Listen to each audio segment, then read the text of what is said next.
안녕하세요. 커피앤톡입니다. 오늘도 와주셔서 감사드리고요. 바로 사연 읽어보겠습니다. 안녕하세요. 출퇴근할 때 자주 듣는 채널인데 이렇게 사연을 보내게 되다니 참 신기하네요. 인생을 산다는 것이 호락호락하지 않는다는 것을 너무 잘 알지만 정말 치열하게 살면서도 행복하기 위해 노력하는 제게 이런 일이 생길 줄은 정말 꿈에도 몰랐어요. 저에게는 너무도 잔혹했던 진실들을 마주한 그때의 일을 들려드릴게요. 저는 워킹맘입니다. 막달에 육아휴직을 썼고 끝나자마자 회사에 복귀를 했을 정도로 쉼 없이 제 위치에서 최선을 다하며 살았죠.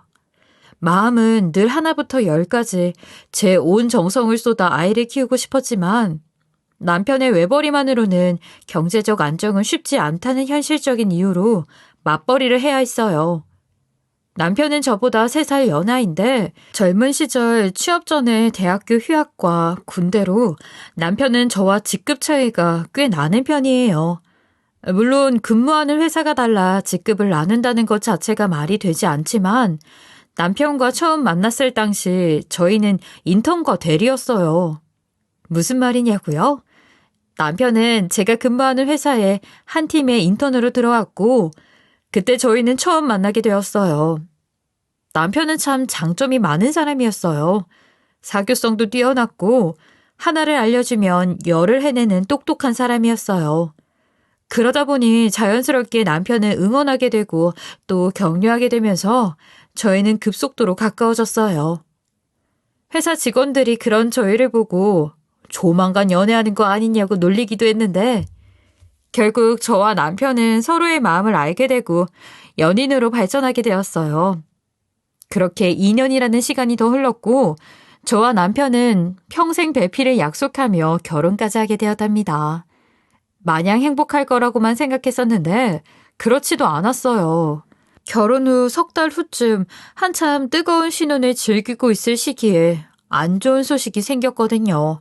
바로 직장인이라면 정말 중요하게 생각하는 승진. 그 결과가 좋지 못했어요. 저는 승격했지만 남편은 떨어졌죠. 둘 다 붙거나 둘 다 떨어졌다면 차라리 괜찮았을 거예요. 서로 축하하거나 서로 위로하면 되니까요. 하지만 승진을 한 제가 그렇지 못한 남편을 위로한다는 것은 참 어려운 문제였어요. 어떻게든 남편에게 위로가 되고 싶었던 제게 웃으며 괜찮다던 남편.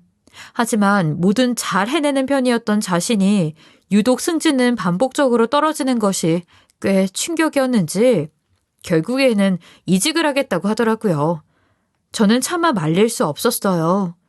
그렇게 남편은 다른 직장을 알아보지 않은 채 퇴사를 먼저 하였고 남편이 퇴사한 지 2달 만에 저는 임신을 하게 되었어요. 남편은 새 직장을 구하기 전까지 정말 저를 살뜰히도 챙겨주었어요. 집안일도 손댈 것 하나 없이 말끔하게 해주었고 매 저녁 시간에는 제가 먹고 싶다는 이야기한 음식들이 나왔죠. 하지만 좋은 점만 있는 것은 아니었어요. 아이가 태어날 날은 하루하루 다가오는데 남편이 벌어오는 수입이 없으니 점점 경제적 부담이 생겼거든요. 저는 자신의 백수 생활에 만족하는 남편을 설득 끝에 제가 임신 7개월 때 간신히 새 직장을 얻어 다시 일을 시작하게 되었어요. 그 덕에 마음 편하게 출산휴가와 육아휴직을 쓰게 되었죠. 1년 뒤 육아휴직이 끝나고 바로 복직하기 위해 어린이집을 보내게 되었고 그렇게 정신없이 살다 보니 5년이 훌쩍 지났네요. 아이는 6살이 되었고 저는 부모로서의 책임을 다하며 정말 부지런히 살았어요. 원래는 회사에서 제가 보는 업무 자체가 출장을 갈 일이 거의 없는 편이었지만 그땐 아주 중요한 업무와 관련된 출장을 일주일 동안 가게 되는 상황이 생겼어요. 제가 없는 동안 남편이 아이를 케어해야 하지만 평소 저보다 퇴근이 좀 더 늦었던 터라 어쩔 수 없이 시어머니에게 아이를 맡기게 되었어요. 친정엄마에게 맡기고 싶었지만 평소 병치레가 많은 분이라 한참 말 안 듣는 남자아이를 맡기기에는 무리가 있었거든요. 불안한 마음을 안고 출장을 떠났고 큰 무리 없이 잘 마무리되어 집으로 돌아갈 준비를 하고 있었어요. 그런데 그날 저녁 아들에게 갑자기 전화가 왔어요. 남편이랑 저 둘 다 맞벌이를 하기 때문에 급한 일이 생겼을 때 아이가 저희 부부에게 바로 연락할 수 있도록 핸드폰을 하나 사줬었죠. 아들은 자신의 핸드폰으로 제게 전화를 걸어온 것이었어요. 아들이 너무나 보고 싶었던 저는 연락이 와서 반갑게 전화를 받았는데 글쎄, 아이가 하는 말이 지금 병원에 가야 한다는 것이었어요. 그러고는 곧바로 전화가 끊겼고요. 그 전화를 받게 된 저는 너무 놀라 다시 아이와 통화를 해보기 위해 아들의 번호로 전화를 걸었지만 받지 않았어요.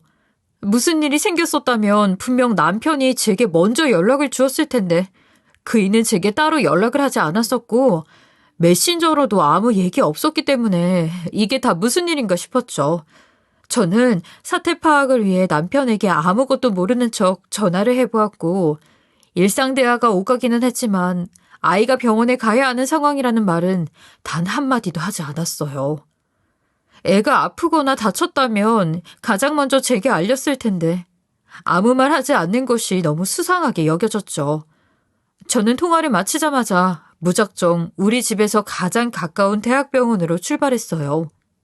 가는 동안도 뭔가 쎄한 게 기분이 좋지 않았어요. 출장지가 저희 집에서 거리가 꽤 있는 지방이었기 때문에 병원에 도착하기까지 서너 시간 정도 걸릴 거라고 예상했는데 다행히 길이 막히지 않아 빠르게 도착할 수 있었어요. 저는 황급히 병원으로 들어가 아이가 병원에 내원한 기록이 있는지 확인했는데 글쎄, 입원 환자라는 겁니다. 여자의 촉이라는 것이 참 무섭다는 생각이 들면서 한편으로는 어이가 없었어요. 아니, 남편이라는 사람이 아이가 입원했는데 엄마인 제게 이 사실을 알리지 않을 수 있는 건가요? 아니, 통화까지 해놓고도 언질도 주지 않았던 남편에게 화가 났어요. 뭐 어떤 분들은 그럴 수도 있겠죠. 제가 중요한 업무차 지방에 내려가 있으니 저 걱정시키기 싫어서 일부러 말을 안 한 거 아니냐고요. 근데 저희 남편 성격은 전혀 그런 성격이 아니었죠. 제가 야근을 하고 있을 때도 아이가 모기에 물려 피부가 다 벗겨졌다며 빨리 와보라고 호들갑을 떨었던 사람이고 아이가 자전거 타다가 넘어져 조금 까졌는데도 무슨 큰일이 난 것처럼 불러대던 사람이었으니까요. 거기다 황당한 일은 또 있었어요. 전염병 질병이 유행하던 차라 부모님 외에는 병실에 출입할 수 없다고 설명해주면서 하는 말이 기가 찼어요. 현재 저희 병원은 병실에 아이 부모님 외에는 면회가 불가능해요. 이미 아이의 부모님 모두 오셔서 병실에 못 들어가세요. 네? 부모님이 다 오시다니요? 제가 아이 엄마인데 뭔가 착오가 있는 모양이에요. 남편분과 함께 오신 분이 아이 엄마라고 말씀해 주셨어요. 저희는 그걸 토대로 말씀드리는 거고요.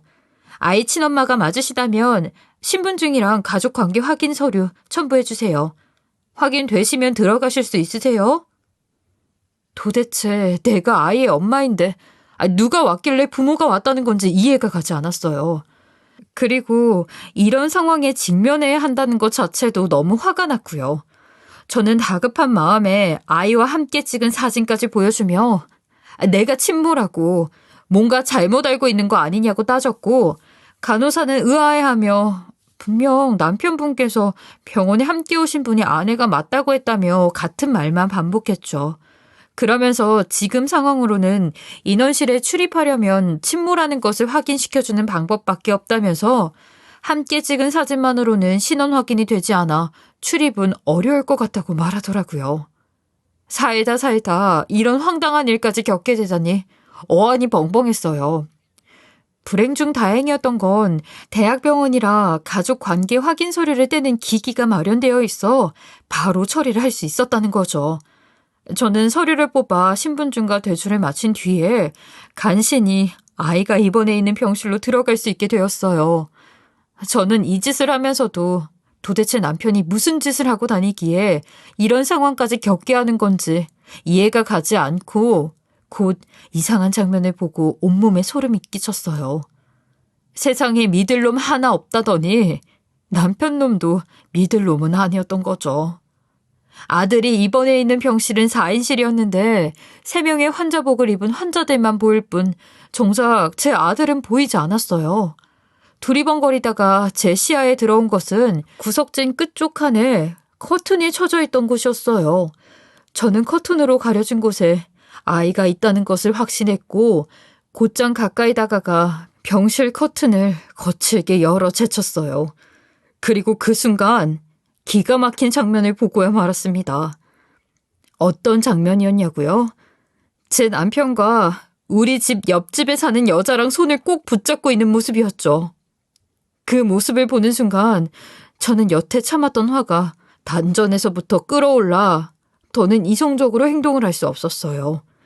저는 그 둘의 멱살을 잡으며 이 모든 상황을 이실직고 이야기하라고 소리쳤어요. 병실이라는 생각을 잊을 만큼 이성을 잃었었어요. 남편은 제게 목소리를 낮추라며 진정시키기 바빴지만 저는 그이의 말이 들리지 않았어요. 어떻게 된 건지 자초지종을 이야기하지 않는다면 둘 다 가만두지 않을 거라고 엄포를 놓은 후에야 이야기를 하더라고요. 이게 다 무슨 일인지 말해. 내 아들 앞에서 왜 걱정 어린 표정으로 둘이 손을 꼭 붙잡고 있었는지, 그리고 왜 저 여자가 엄마라고 간호사가 알고 있는지까지 빨리 바른 대로 다 말해. 언니, 그게 실은 우리 평범한 이웃 사이가 아니야. 당신 몰래 꽤 오랫동안 사귀어왔어. 미안해. 애가 혼자서도 잘 놀길래 잠깐 미리 씨랑 방에 들어갔다가 우당탕 대는 소리에 나와보니까 아이가 호기심에 국불을 올려놓은 것을 보려고 식탁 의자를 가스레인지 앞으로 옮겨서 딛고 올라갔다 중심을 못 잡고 미끄러지면서 국 냄비를 팔로 쳤던 모양이야. 바로 나와서 조치를 취한다고 하긴 했는데 화상이 좀 심하게 입었어. 죄송해요, 언니. 처음부터 이런 관계를 목적으로 친해진 건 아니었어요. 아이 다치게 한 것도 너무 죄송해요. 너희가 그러고도 인간이야? 어떻게 나한테 이래? 도대체 어떻게 내 아이를 돌보던 사람이 어머님이 아니라 니년일 수 있냐고. 저는 남편의 이야기를 듣고 눈이 뒤집혀졌어요. 그런데 더욱 열이 받을 일이 또 있었어요. 제가 화를 내는 모습에 아이가 불안했는지 더욱 말을 많이 걸더라고요. 아들은 화상이라는 것을 입었는데도 너무 아팠다며 있었던 일을 제게 꼬치꼬치 다 털어놓았어요. 그중 정말 참을 수 없는 분노가 치솟았던 말이 있는데 제게 아들이 병원을 가야 한다며 전화를 했을 때 옆집 상간녀가 제게 전화를 걸었다는 것을 알고 아이의 핸드폰을 뺏어서 통화를 강제로 끊어버렸다는 것이었어요. 다시 전화를 받지 않았던 것도 옆집 상간녀가 아이 핸드폰 전화를 꺼버려서였죠. 마음감이 교차하는 이 감정을 다스릴 방법이 없어 아들을 껴안는 것으로 대신했는데 아이의 말을 들을 때마다 제 얼굴은 점점 굳어져 갔어요. 아들의 마지막 말은 정말 정신을 차릴 수 없을 만큼 충격적이었고요. 엄마, 할머니는 친구들이랑 부산이라는 곳으로 놀러 갔대. 할머니가 보내준 사진으로 거기 바다도 봤어. 우리도 나 다 나아서 집에 가면 바다에 가보자. 할머니가 부산에 놀러 갔다니? 분명 출장 가 있는 동안 널 돌봐주기로 했었는데 할머니가 부산에 놀러 갔다 온 이야기를 들려줬어? 아니, 할머니가 아줌마한테 나를 부탁한다면서 친구들이랑 부산에 다녀온다고 했어. 바다는 할머니가 사진이랑 영상통화로도 보여줬어. 나도 바다 보니까 물놀이가 너무 하고 싶더라. 그래, 나중에 엄마랑 바다 가자. 그런데 우주야, 어린이집 하원할 때 그럼 누가 왔어? 아빠가? 아니, 옆집 아줌마가. 아줌마랑 놀고 있으면 아빠가 왔어. 근데 엄마, 옆집 아줌마가 우리 집에서 잠도 잤어. 그래서 아침에 내가 좋아하는 햄도 먹었다? 제가 일주일 동안 출장에 가 있을 때 당연히 시모가 아들을 돌봐주는 줄로만 알았는데 사실 옆집 상간녀를 우리 집으로 불러 제 아들을 돌보도록 부탁한 것이었어요. 시모는 자기 몸이 힘들지만 손주니까 챙겨주는 것이라며 갖은 생색은 다 냈고 거기다 제게 돈까지 받아놓고 정작 자신은 제게 받은 돈으로 부산으로 여행을 갔고 애는 남편의 불륜 상대인 옆집 여자에게 맡긴 것이었죠. 아니, 상식적으로 이게 말이나 되는 건가요?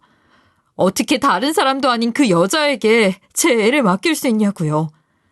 저는 그 자리에서 시모에게 곧장 전화를 걸었고 제가 알게 된 모든 사실을 이야기했어요. 시모에게 옆집 여자와 남편이 바람을 피고 있었다는 것도 모두 알고 있었냐고 물었는데 시모는 한참을 뜸들이더니 대충 눈치를 채고 있었다고 대답하더군요. 저는 시모에게 그걸 다 알면서도 어떻게 아이를 그 여자에게 맡길 수 있냐고 따지자 시모는 이 나이 먹고 6살 남자애를 돌보는 게 쉬운 줄 아느냐며 그냥 만사 귀찮으니 모른 척하고 있었던 거라더라고요. 그러면서 덧붙이는 말이 자신은 제게 돈 받고 체력 낭비 안 해서 좋고 아이는 체력 좋은 여자가 챙겨주니 놀만 나서 좋고 모두에게 이득인데 뭐가 문제라고 따져 묻느냐며 상부상조도 모르냐고 되려 제게 큰 소리를 쳐대더라고요. 저는 시모의 말에 더 이상 대화를 나눌 가치도 없는 사람이라고 느껴져 그냥 전화를 끊어버렸어요. 이렇게 한순간에 시모에게도 남편에게도 오만 정이 떨어질 수 있다는 것을 난생 처음으로 느끼게 된 날이었네요.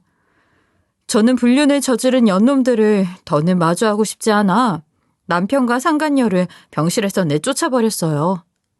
더 마주하고 있다가는 화병으로 쓰러질 것만 같았어요. 평소 저를 언니라고 부르며 잘 따르던 옆집 여자에게 엄청난 배신감이 밀려왔죠. 이런 난잡한 사이라는 것도 모르고 남편과 다투기라도 하는 날은 옆집 여자에게 쪼르르 찾아가 맥주 한 잔씩 하며 그 일을 흉보기도 했는데 아무렇지 않은 척 제 비위까지 맞추며 위로해주던 옆집 여자의 모습이 떠올라 치가 떨렸어요. 살면서 이렇게까지 철저하게 뒤통수를 맞을 수도 있다는 것을 알려준 연놈을 가만둘 수 없었어요. 제게 남편이라는 사람은 솔직하고 또 저를 정말 아끼고 사랑해주는 사람이라고 여기며 살아왔기에 더욱 큰 상처가 됐어요. 저는 그날 이혼을 결심한 정도로 그치지 않고 이 년놈들을 박살내기 위해 복수를 하기로 마음먹었어요. 어떤 복수냐고요? 온 세상까지는 아니더라도 적어도 자기들의 주변인들 보기가 창피해서 얼굴을 못 들고 다니도록 만드는 거예요. 그게 제가 생각한 복수예요. 남들의 시선을 많이 신경 쓰는 옆집 상간녀에게는 그보다 큰 복수는 없다고 생각했거든요. 하지만 아들이 태어난 전까지는 아이에게만 집중하기로 했어요. 그래서 아이가 입원해 있는 동안 회사에 연차까지 쓰고 지극정성으로 간호했어요. 늘 바쁜 엄마인 제가 자신이 아플 때라도 종일 같이 알콩달콩 시간을 보낸다는 것이 마냥 행복한 제 아들에게 어찌나 미안하던지 병원이라는 좋지 않은 환경에서도 정말 오롯이 아이에게만 집중하며 아이가 원하는 것을 해주기 위해 애썼어요. 그렇게 3주라는 시간이 흘러 드디어 아이는 퇴원하게 되었어요. 퇴원 수속을 마치고 집에 돌아왔는데 사람의 탈을 쓰고 이래도 되나요? 옆집 상간녀의 집에서 나오는 남편놈과 딱 마주치고 만 겁니다. 정말 신혼부부처럼 배웅까지 하고 있는 꼴이 우스웠어요. 남편은 저를 보자마자 표정이 싹 굳어서는 어물쩡대는 모습이 역겹다고 느껴질 정도였고요. 저는 이제 제대로 알고 깔끔히 관계를 정리하자는 생각이 물밀듯 밀려왔어요. 하지만 아들에게 병원에서처럼 또 안 좋은 모습을 보여주고 싶지 않아 친정엄마의 도움을 받기로 했어요. 다행히 친정아버지가 일을 쉬는 날이라고 해 걱정 없이 아들을 맡길 수 있었어요. 저는 남편에게 아직 할 말이 많으니 어디 가지 말고 집에서 제가 오기를 기다리라는 말을 남긴 뒤 친정집에 아이를 데려다 주었어요. 아이를 맡기고 집으로 돌아오는 길에 시모에게도 연락해 집으로 와달라고 이야기했죠. 평소라면 어른을 오라가라 한다며 버르장머리가 없다고 한 소리 했을 시모였지만 제 눈치를 보느라 순순히 온다고 하더군요. 집에 도착해서 대충 짐을 풀고 거실로 갔는데 상간녀 집에서 나온 걸 딱 걸린 남편은 무릎을 꿇고 있더라고요. 반성이라도 하는 것처럼 보이고 싶었던 모양이었지만 저는 거들떠보지도 않았어요.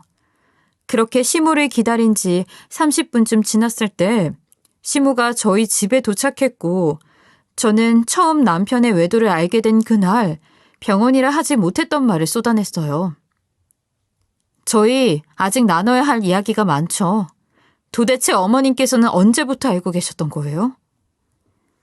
언제부터 알았는지가 뭐가 중요하니? 네 애도 옆집 여자한테 맡겼을 때 싫어하지 않았어. 그럼 된 거 아니니? 넌 일 때문에 부탁해놓고 무슨 불만이 이렇게 많아? 저라고 맡기고 가는 게 마음 편했겠어요? 저희 엄마가 몸이 안 좋으셔서 애를 케어해 주실 여력이 없어 어쩔 수 없이 염치 불구하고 어머님께 부탁드린 거예요. 애 할머니니까요. 그런데 애 아빠가 바람피는 상대라는 걸 알고도 맡긴다는 게 상식적인 행동인가요? 사람이 살다 보면 실수도 하는 거지. 너 설마 내 아들이 실수 한 번 했다고 이혼한다 어쩐다 그런 말도 안 되는 소리 하려고 부른 건 아니지? 왜 아니겠어요?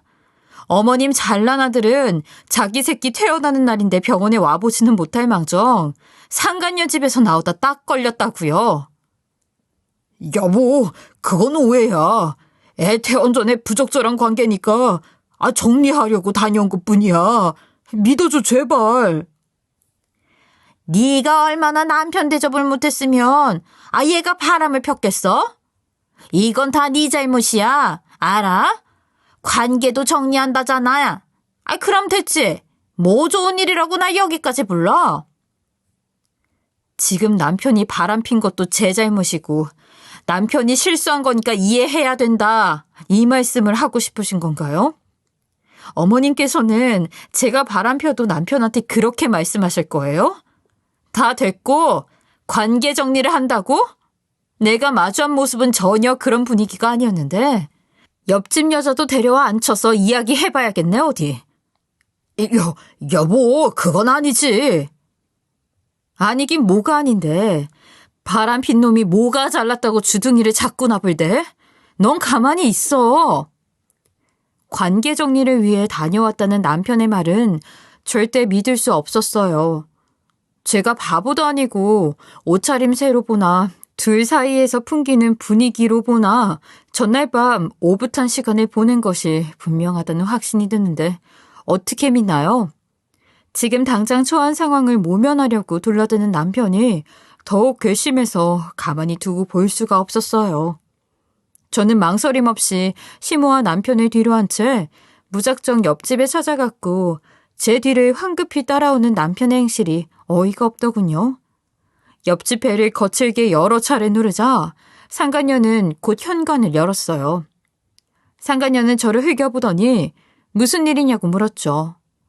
저는 남편이 제게 한 말이 정말 사실인지 확인을 하고 싶으니 삼자대면을 좀 해야겠다고 집으로 오라고 했어요. 거절할 거라고 생각했던 상간녀는 제 생각과는 달리 순순히 저희 집으로 걸음을 옮겼어요. 무슨 말이기에 부부싸움을 하다 말고 자신까지 불렀냐고 묻더라고요. 아니, 동네방네 부부싸움하는 거 소문이라도 낼 것처럼 소리 지르면서 싸우더니 갑자기 저는 왜 불렀어요? 저희 부부 싸우는 소리가 소문이 나봤자 아니겠어요? 뭐 때문에 싸우고 있는지 다 알면서 진짜 뻔뻔함이 하늘을 찌르네. 제 남편이 오늘 그쪽 집에 찾아간 이유에 대해 이야기해 주더라고요. 제 생각과 다른 말이라 확인이 필요할 것 같아 마주하고 싶지 않지만 불렀네요. 도대체 뭐라고 했길래 피차 마주치기 껄끄러운 사이에 마주볼 일을 만들어요? 제 남편이 오늘 그쪽한테 찾아간 게 부적절한 관계라 둘의 사이를 정리하기 위해 갔다고 하더라고요. 뭐라고요? 부적절한 관계를 정리해? 자기야, 지금 이게 다 무슨 소리야? 언니한테 우리 헤어졌다고 말했다는 거야? 왜 놀라요? 둘이 이야기가 안 된 건가 보죠? 그게 어떻게 된 거냐면 해명은 나중에 따로 가서 하고 이제 확인하고 싶은 건 다 확인했으니 이만 우리 집에서 나가줄래요? 불륜들 사랑 싸움하기에 장소가 좀 그렇잖아. 상간녀는 저와 남편을 번갈아 노려보더니 씩씩대며 자신의 집으로 돌아갔어요. 시모도 곧 이런 꼴이나 보여주려고 불렀냐며 너희들 일이니 너희가 알아서 하라고 소리치고는 나갔고요. 그렇게 저와 남편 둘만 남게 되었죠. 안절부절 못하는 그의 모습을 보고 있으니 기막혀서 웃음이 나더라고요. 저는 좌불안석인 남편에게 어차피 우리는 이혼할 거니까 상간녀한테나 가보라고 지금 마음이 거기가 있는 게 아니냐고 말했어요. 남편은 절대 그런 거 아니라고 이웃만은 제발 하지 말자고 애원하면서도 시선은 자꾸 현관 쪽으로 향하더군요. 저는 조용히 거실 소파에서 일어나 안방에 들어갔고 가장 큰 캐리어에 남편의 옷가지를 넣기 시작했어요. 남편은 저를 따라 뭐 하는 거냐고 소리쳤지만 아랑곳하지 않았어요. 남편의 짐을 다 싸고 나서 캐리어를 끌고 나와 현관 밖 복도에 내팽개쳤어요. 그리고 남편에게 이제 너는 자유라고 나가서 네가 하고픈 거 다 하면서 그렇게 살라고 이야기했어요. 남편은 그런 제 바짓가랑이를 붙들고 금방이라도 울 것 같은 표정으로 잘못했다고 말했죠. 아이 핑계까지 대면서 말이에요. 저는 그런 남편을 걷어찼고 그이는 힘없이 뒹굴어 밖으로 나가 떨어지더라고요. 남편의 신발 두 짝을 던져주고 집문을 걸어 잠궜어요.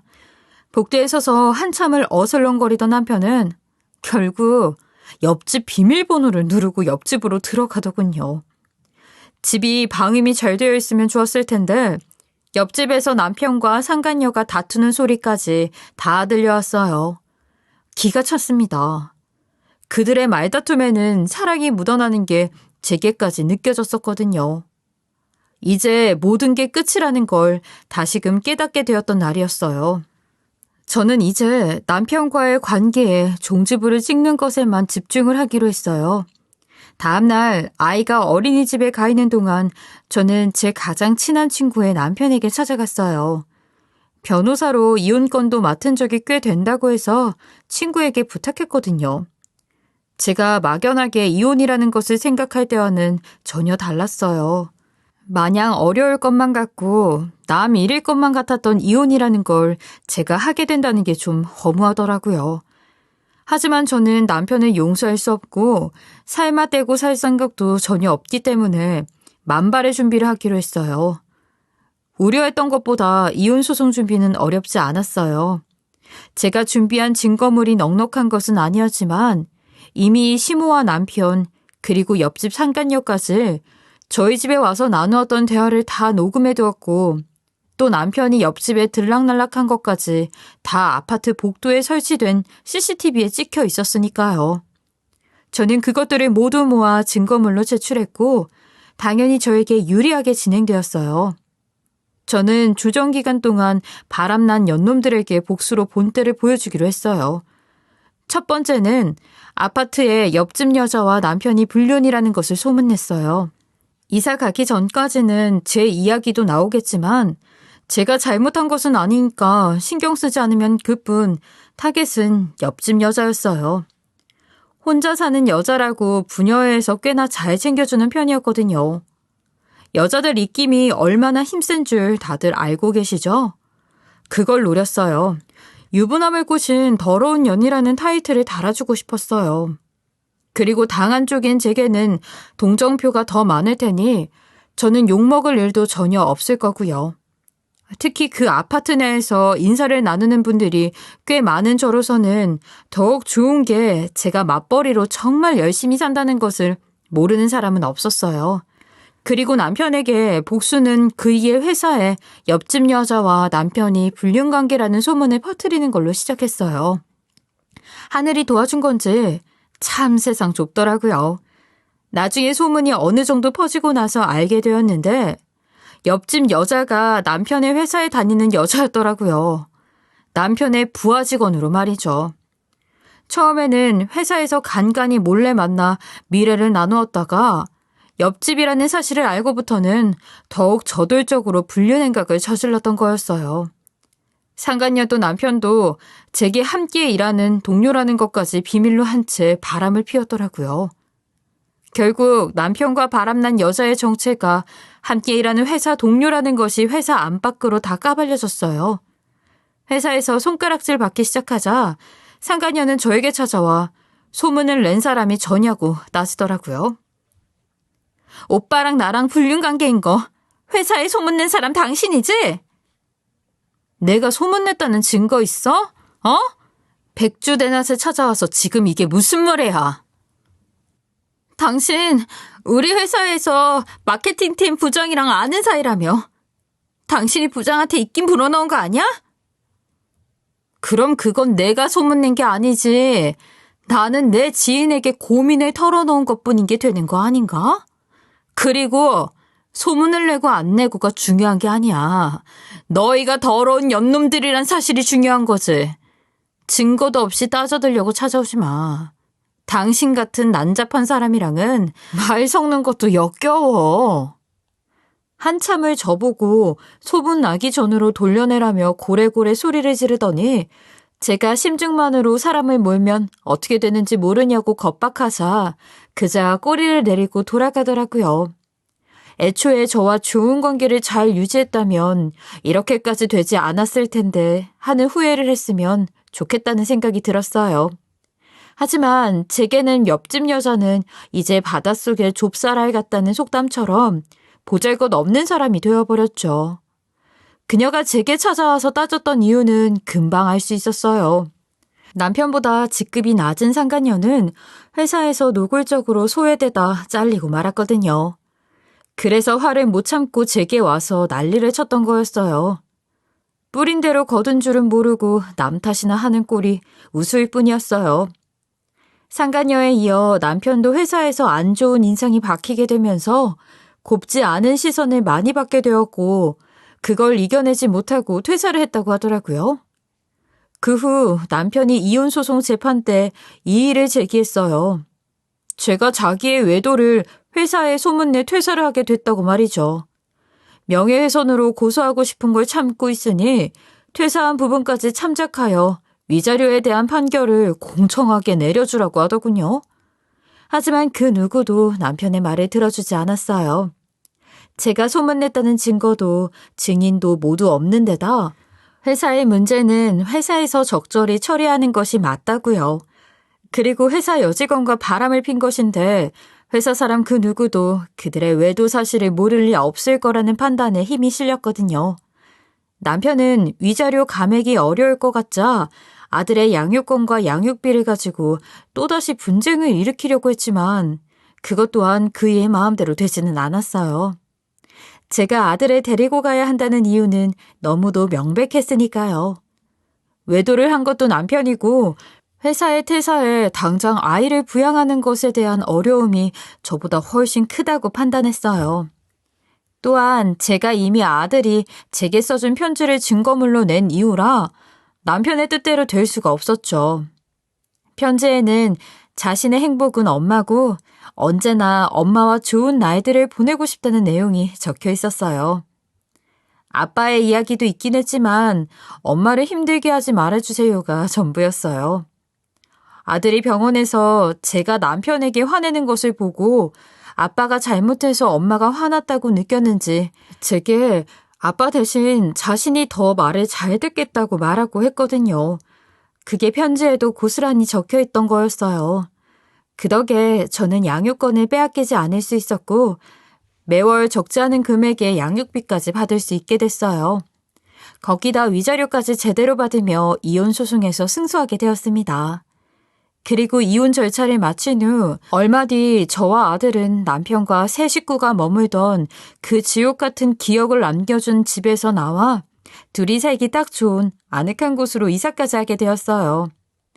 드넓은 마당은 아니지만 작은 텃밭도 있고 아이와 많은 활동을 할 수 있는 공간들이 마련되어 아들이 너무 좋아했어요.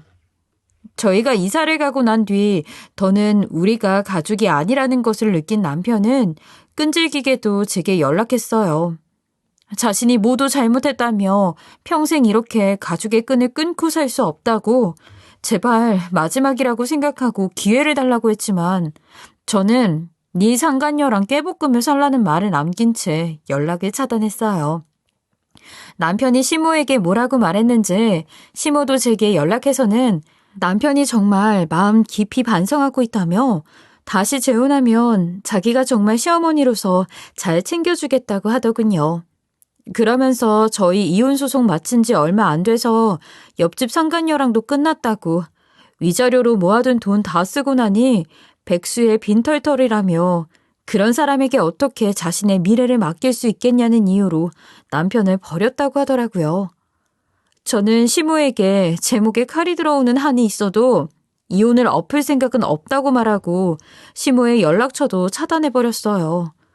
제가 너무 완강하게 의견을 피력하자 남편은 아들에게 연락해 아빠랑 엄마랑 우주랑 함께 살던 때가 더 행복하지 않냐고 엄마한테 잘 이야기해주라고 했는데 아들이 엄마가 그때보다 지금이 더 행복하다고 해서 자기도 지금이 더 행복하다고 쐐기를 박아버렸어요.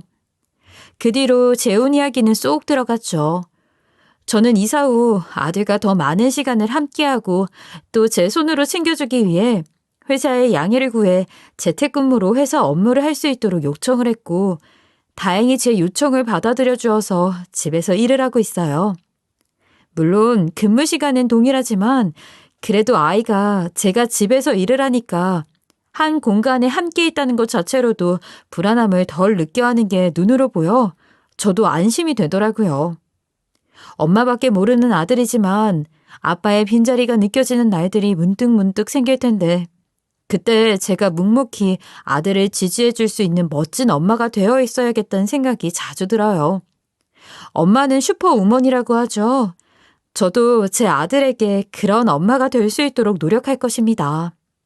사랑하는 아들이 멋진 어른으로 자라서 자신의 앞가림을 잘 해내는 그 순간까지는 슈퍼우먼 엄마로 아들을 지지해주고 싶거든요. 이혼 전에는 저희 가족이 안정적인 가족이라고 믿고 살았는데 가끔 남편이 혹시라도 잘못된다면 어떻게 살아갈까 하는 걱정이 앞서고는 했어요. 남편이 우리 집 가장이었다고 생각했었거든요.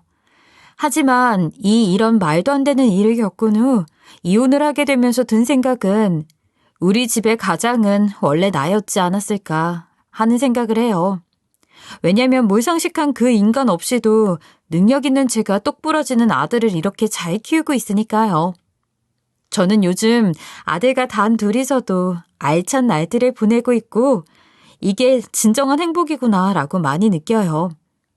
바라보고 있기만 해도 사랑이 넘쳐나는 내 아이가 언제나 웃을 수 있도록 엄마인 저도 늘 행복할 거예요. 씩씩한 우리 아들과 기쁨이 가득한 집에서 앞으로도 열심히 살아나갈 수 있도록 저희 모자에게 많은 응원 부탁드립니다. 제 긴 이야기 들어주셔서 감사합니다. 지금까지 커피앤톡이었습니다. 오늘도 끝까지 함께 해주셔서 감사하고요. 다음 영상으로 또 찾아뵙겠습니다.